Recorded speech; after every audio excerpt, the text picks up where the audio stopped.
केन्दुझर जिल्लारू श्रीक्षेत्र पुरी को पदयात्रा बाहरिले संकीर्तन दल।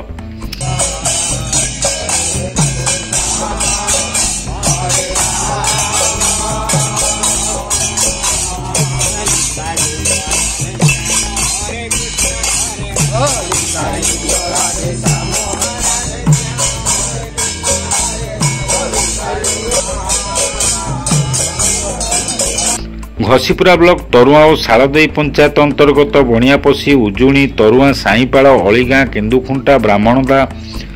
और बालीबरुआ ग्रामर श्री जगन्नाथ प्रेमी भक्त नवभन बेहरा कृष्णचंद्र पात्र अनिरुद्ध जेना कृष्णचंद्र गाहण प्रमोद जेना बाबा अशोकनाथ दास बामन राउत सोहन जेना नृसिंह जेना गोलोक स्वाई मदन मोहन जेना भरत चंद्र राउत रमाकांत विश्वाल निमाई चरण विश्वाल रवींद्र पंडा शांतनु मिश्र बिरजा पट्टनायक पूर्णचंद्र जेना पवित्र कुमार साहू और शत्रुघ्न भंज एकत्रित होई बुधवार प्रभातरू उजुणी भागवत टुंगीठारे पूजार्चना करी नाम संकीर्तन सहित पुरी श्रीमंदिर अभिमुखे पदयात्रा बाहरी सुआपदा और बड़पदना छकठारे मलय साहू दयानिध साहू सेमानंकु स्वागत जणाइथिले। परे केन्दुझर सीमांत जर्दा ग्राम मध्य पदयात्रा संकीर्तन दल प्रवेश करने मात्रे ग्रामर दुर्योधन विश्वाल सुषमा जेना शशिरेखा भूया प्रतिमा भूया अच्युतानंद जेना कविता जेना अमूल्य जेना विश्वरूपा जेना मिलित भावे जल कलश बसाई पूजार्चना करी ग्राम को पाछुटी नहीं।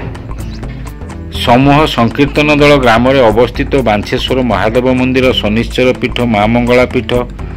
माँ हिंगुला पीठ आखंडलमणि पीठ और जगन्नाथ मंदिर नाम संकीर्तन करी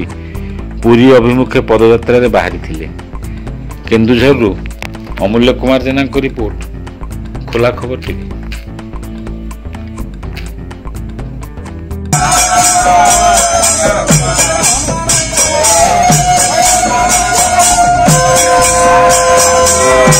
Oh